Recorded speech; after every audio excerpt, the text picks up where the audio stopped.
देखो, आपको पता है कि बीजेपी और विशेष करके नरेंद्र मोदी अगर किसी से डरते हैं तो राहुल गांधी से डरते हैं। जो घटना कल वहाँ पर दिखाई कि एक सांसद को राहुल जी ने धक्का दिया, वो कोई भी वीडियोस वहाँ पे आपको देखने नहीं मिल रहे हैं। यानी जो अमित शाह ने पाप किया है, बीजेपी ने जो पाप किया है, उनके मुंह से असलियत जो आई है राज्यसभा में, वो असलियत छुपाने के लिए झूठी कहानी बीजेपी ने बनाई। वो पूरा देश देख रहा है और जितना टारगेट राहुल गांधी जी को वो करेंगे उतना ही राहुल गांधी जी देश में मजबूत होंगे और इनकी जो अत्याचारी और घमंडी जो सरकार है वो सरकार देश की जनता उद्ध्वस्त करेंगी। देश की लोकसभा को जिस तरह से एक अखाड़ा बना के रखा है, लोकतांत्रिक व्यवस्था में जो चर्चा लोकसभा में और राज्यसभा में होना चाहिए वो सत्ता पार्टी के लोग नहीं होने देते हैं, खुद सरकार नहीं होने देती है। सरकार अदानी को बचाने के लिए क्या क्या कोशिश कर रही है वो पूरा देश देख रहा है। अदानी और नरेंद्र मोदी के क्या संबंध है ये पूरा देश जानता है। नरेंद्र मोदी अदानी को देश बेच के दे रहे हैं ये भी देश जानता है। और ये सब बातों को छुपाने के लिए इस तरह की मनगढ़ंत कहानियां बनाना और राहुल जी के ऊपर इस तरह का झूठा आरोप लगाकर उनके ऊपर केस करना, यही राहुल जी का डर कितना उनके सामने है वो उसमें स्पष्ट होता है। कल मुख्यमंत्री ने कहा कि भारत जोड़ो यात्रा में नक्सली संगठन या अर्बन नक्सलाइट्स की संगठन उसमें शामिल है और इसकी सरकार जांच करेगी। नक्सली मैं तो यही कहना चाहता हूं कि खुद ही देवेंद्र फडणवीस जब राहुल जी की पदयात्रा महाराष्ट्र में आई तो यही खुद गृह मंत्री थे। इनको किसने रोका था? अगर एंटी सोशल मूवमेंट उसमें इन्वॉल्व थी तो उनको तुरंत एक्शन लेने की जवाबदारी उनकी थी। वो अपनी अकार्यक्षमताओं को छुपाना चाहते। नरेंद्र मोदी एक अकार्यक्षम देश का प्रधानमंत्री है, उनको छुपाना चाहते। राहुल जी की पदयात्रा देश के लिए हुई थी, देश की एकात्मता के लिए हुई थी। 4,500 किलोमीटर या 5 किलोमीटर 10 किलोमीटर भी चल के दिखाए ये लोग। देश के जनता को विश्वास देने के लिए, देश के जनता को एक साथ लाने के लिए, देश को इकट्ठा रखने के लिए राहुल जी ने जो कोशिश की, 4,500 किलोमीटर कन्याकुमारी से कश्मीर चले और इसलिए उनको उनके मन में डर है। और ये मजबूत नेतृत्व देश की जनता चाहती है, लेकिन झूठ का सहारा और बेईमानी का सहारा लेकर बीजेपी सत्ता में आकर जिस तरह से लोकतांत्रिक व्यवस्था को खत्म करना चाहती है वो हम देख रहे हैं। लेकिन मुख्यमंत्री ने कल जो भाषण किया है उनका आज हम उनको सवाल पूछेंगे। कई सवाल पूछना है मुझे, आज मैं पूछूंगा उनको। और मैं उनको ही सवाल करता हूं कि आप अकार्यक्षम गृह मंत्री थे देश में, राज्य में। क्या आपने उस समय में एंटी सोशल मूवमेंट रोकने के लिए आप असमर्थ थे? और आपके पास सब मालूमात है तो क्यों आप चुप रहे? और हम एंटी सोशल मूवमेंट के लोग नहीं है। हमने देश के लिए, देश की संविधान के लिए, इस भारतवर्ष के लिए कांग्रेस ने 2-2 शहादत दी है। इंदिरा जी की शहादत भी देश की एकात्मता के लिए हुई, राजीव जी की शहादत भी देश के एकात्मता के लिए हुई। इनके पास देश के लिए देश बेचने के सिवा इनके पास क्या है? आज चाइना ने पूरा कब्जा देश की सीमाओं पे करके रखा है। चाइना के बारे में प्रधानमंत्री क्यों नहीं बोलते? उसका जवाब इन्हें देना चाहिए। और लोकतांत्रिक व्यवस्था को खत्म करना और बाबा साहब अम्बेडकर का जिस तरह से अपमानित कर उनको देश के गृह मंत्री ने जिस तरह का जो पाप किया है, इनके पेट में था, उनके वोटों पे आया है। क्या अम्बेडकर के बारे में कितनी गुस्सा इनके मन में है वो स्पष्ट हो चुकी है।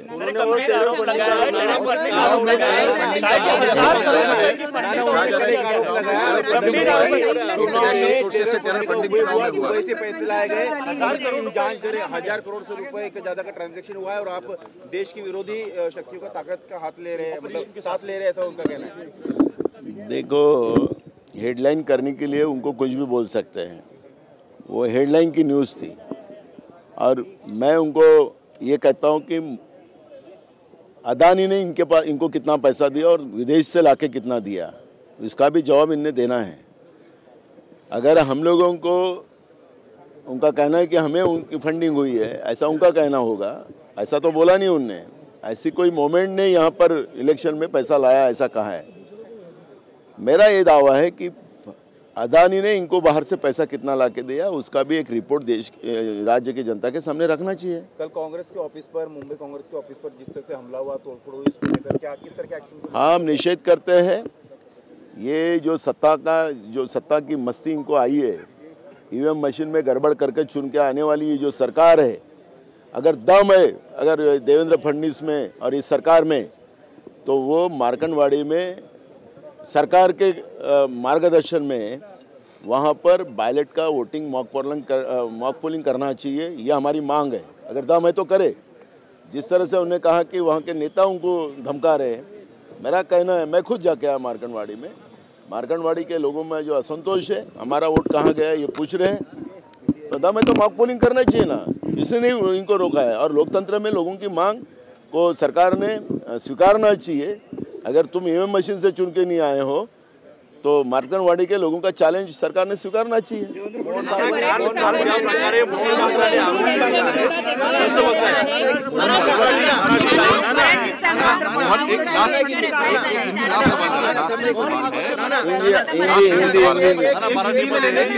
मुख्यमंत्र्यांनी एवढे आरोप केले, काय झालं? मोहन भागवत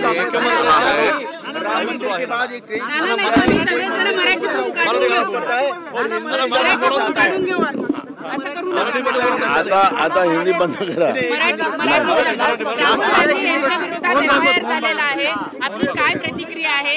कारण हे प्रकरण फेक आहे असं काँग्रेसचा दावा आहे, आपलं काय म्हणणं आहे? मला असं वाटतं की आपल्याला कुठं असा व्हिडिओ दिसतोय का की राहुलजींनी कोणाला धक्का मारलेला, असं कुठं दिसलेलं आहे? राहुलजींनी कोणालाही धक्का मारलेला नाही, ते फेक आहे हे तर लोकांना दिसते। या पद्धतीचं जे पाप अमित शहानी बाबासाहेब आंबेडकरांचा अपमान करून केलेला आहे, त्या पापाला लपवण्यासाठी हे फेक नेरेटिव्ह बीजेपी निर्माण करण्याचं काम करते आहे। ते आपल्याला सगळ्यांनाच आपल्या मीडियाच्या माध्यमातून पाहायला मिळते आहे। आणि म्हणून आमचं म्हणणं असं आहे की फेक नेरेटिव्ह बीजेपीने बंद केलं पाहिजे। बाबासाहेब आंबेडकरांचा ते विरोध पहिलेपासून करतात होते, आजही करतात आहेत, हे त्यांनी सत्यता लोकांच्या समोर आणलं पाहिजे। बाबासाहेबांचा अपमान पद्धतीने ते करतात, पहिले नेहरूजीचा अपमान करत आलेत, मग इंदिरा गांधीचा अपमान करत आलेत, आता बाबासाहेब आंबेडकरांचा अपमान करतात आहेत। आणि त्यांना किती राग आहे बाबासाहेब आंबेडकरांच्या विरोधातला हे त्याच्यातून स्पष्ट झालेलं आहे।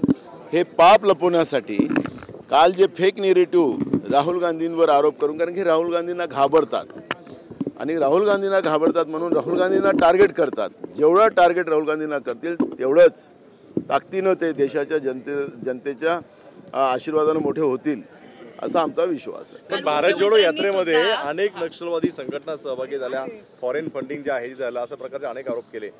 मला एक म्हणायचं आहे की तुम्ही अकार्यक्षम गृहमंत्री होतात का? तुमच्याकडेच गृह खातं होतं। जेव्हा राहुल गांधींची पदयात्रा महाराष्ट्रामध्ये आली त्यावेळेस तुम्हीच गृहमंत्री होतात। अँटी सोशल मुवमेंट त्याच्यामध्ये असेल आणि देशाचे एक महत्त्वपूर्ण नेते राहुल गांधीजी महाराष्ट्रातून जात आहेत आणि त्याच्यात अँटी सोशल मुवमेंट आहेत, तर तुमची जबाबदारी होती की त्या ठिकाणी त्या अँटी सोशल मुवमेंटला थांबवणं पाहिजे, त्यांच्यावर कारवाई केली पाहिजे। तर तुम्ही अकार्यक्षम होतात का?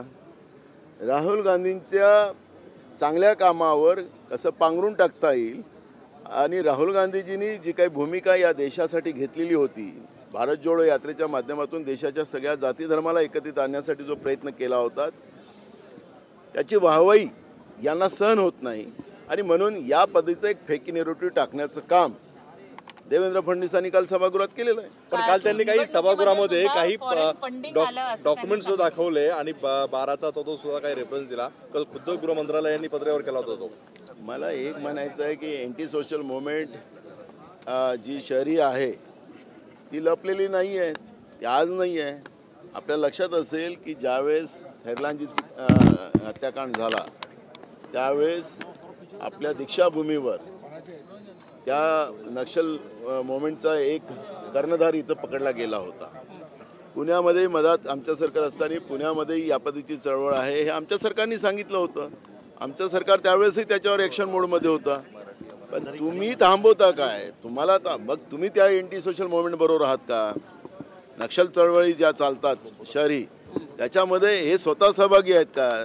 यांचं सरकार सहभागी आहे का, हे प्रश्न निर्माण होतात. आमच्या सरकारने तर भूमिका स्पष्ट केली होती की आम्हाला हे सगळं मोडीच काढायचं आहे, आम्हाला चिरडून काढायचं आहे. सरकारचं उत्तर आहे. या निवडणुकीमध्ये सुद्धा, या लोकसभा आणि विधानसभा दोन्ही निवडणुकीमध्ये सुद्धा फंडिंग जे आहेत बाहेरून आलेले आहेत असं सुद्धा त्यांनी सांगितलेलं आहे. मला वाटतं की केंद्रात सरकार यांचंच होतं ना, आता निवडणुका झाल्या त्यावेळेस. मग तुम्हाला येत असेल पैसा तर तुमच्या हातातच आहे ना कंट्रोल. मोदी आहे तो मुमकिन आहे, का नाही थांबवलेत, आलेत असा आरोप करण्यात काय अर्थ आहे. आमच्याकडे एक मन आहे, घोरपडच्या मागं फरकळीला काही पकडलं जात नाही, घोरपड गेली. पण तुम्हाला हे सगळे फॉरेन फंडिंग येत असताना केंद्रातलं सरकार तुमचं होतं, राज्यात सरकार तुमचं होतं, तर तुम्ही का थांबला होतात असा आरोप करण्यापेक्षा कारवाई काय केली नाही. सर, लोकसभेच्या गेटवर मराठी अमराठीचा मुद्दा पुन्हा समोर आलेला आहे. रश्मी शुक्ला यांचा निकटवर्तीय म्हणून बतावणी करणाऱ्या एका अखिलेश शुक्ला नावाच्या व्यक्तीने देशमुख कुटुंबियावरती गुंडाकरवी हल्ला केला आहे. तुम्ही मराठी माणसं मासे खाता असं सांगत त्यांनी हल्ला केलेला आहे आणि तो सरकारी पदावरती कार्यरत आहे, MTDCचा डेप्युटी अकाउंट मॅनेजर आहे. आपण म्हटलं ना, मराठी भाषेला अभिवाज्य दर्जा मिळालेला आहे. काल गौरव आपण केला मुख्यमंत्र्यांनी. मग मराठी भाषिकांचा अपमान महाराष्ट्रामध्ये जो सातत्यानं होती आहे आणि मराठी भाषिकांचा गौगव करणारी ही जी सरकार आहे, तर हे का चूप आहे, त्याचं उत्तर यांनी दिलं पाहिजे. देशमुख जो मरम पावला, आमचा संतोष देशमुख, तो पण हिंदू होता, तो पण मराठी होता. हिंदूवर अत्याचार महाराष्ट्रामध्ये होतात आहेत. मग ह्या गुन्हेगाराला लपवलं का जात आहे. गुन्हेगार तर नागपूरमध्येच फिरत आहे. काय थांबवलं आहे यांनी. तुमचा रोग कोणाकडे आहे. तुम्ही नागपुरात फिरताय म्हणताय म्हणजे तुमचा रोग. सरकार काय झोपलं आहे का. आम्ही त्यांना माहिती द्यायची. ते मंत्री असून देखील विधान भवनात येत नाही आहेत नागपुरात असून. आम्हाला माहित नाही कोण मंत्री आहे. तर आम्ही काल सांगितलं की मंत्री दिसत नाहीत असं म्हटलेलं. कोण मंत्री आम्हाला माहित नाही, पण गुन्हेगार इथंच फिरतात आहेत नागपूरमध्येच. त्याचबरोबर लोकसभेच्या गेटवर आता आंदोलन करता येणार नसल्याचं लोकसभेच्या अध्यक्षांनी स्पष्ट केलेलं आहे. काय वाटतं या संदर्भात. बघा कसं आहे की जुलमी सरकार देशामध्ये आलेली आहे. काँग्रेसचं राजवट असताना सुद्धा अनेक काळ भाजपने त्या ठिकाणी मोर्चे काढलेले आहेत, आमचे आंदोलन केलेले आहेत. तो त्यांचा अधिकार आहे लोकसभा सदस्यांचा, बाहेरच्या लोकांसाठी नाही आहे. आता त्यालाही थांबवायचं असेल तर ते काही करू शकतात. ते जुलमी सरकार आहे, हिटलरशाहीचं सरकार देशामध्ये आहे, ते त्या पद्धतीचं बघतील. काल मुंबईमध्ये जो हल्ला झाला त्या प्रकरणामध्ये आज तुम्ही स्थगन दिलेला आहे अशी माहिती मिळते. आज कशा पद्धतीनं निषेध केला जाणार आहे आणि या प्रकरणामध्ये भाजपवर थेट आरोप आहे, भाजपच्या पदाधिकाऱ्यांना ताब्यात सुद्धा घेण्यात आलेलं आहे. काही 14 लोकांवर गुन्हे दाखल केलेले असं सांगतात आहेत, पण ते गुन्हे कोणते लावलेले आहेत. त्यांनी पक्ष कार्यालयावर हमला केलेला आहे. ही परंपरा मोडीस काढली पाहिजे. आज त्यांनी केले, उद्या आमच्या लोक त्यांचे जातील. हे महाराष्ट्राची प्रतिमा त्याला कलंक लावण्याचं पाप भाजपच्या वतीनं होत असेल ते बरोबर नाही. मुख्यमंत्र्यांनी कडक ॲक्शन घेतली पाहिजे. पुढच्या काळात अशा घटना होऊ नये त्यासाठी काय उपाययोजना मुख्यमंत्री करतील ते त्यांनी सांगितलं पाहिजे. महाराष्ट्रासारख्या या पुरोगामी महाराष्ट्रामध्ये या पद्धतीचं एकमेकाच्या पक्ष कार्यालयावर या पद्धतीचे हमले हे कधी काही भूषणावं नाही. आणि म्हणून तातडीनं मुख्यमंत्र्यांनी आज विधानसभेत त्याच्या उपाययोजना कळवाव्यात. आणि ज्यांनी पाप केलेला आहे कोण होतं त्याच्या पाठीशी, त्या कार्यकर्त्यांच्या पाठीशी कोण होतं, त्याच्या सकट त्या ठिकाणी कारवाई व्हावी ही मागणी आम्ही करतो. बघू आता मुख्यमंत्री काय करतात.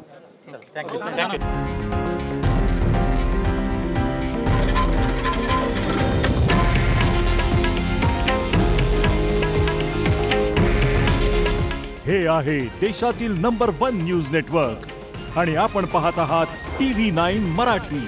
काळजी तुमची, हित महाराष्ट्राचं.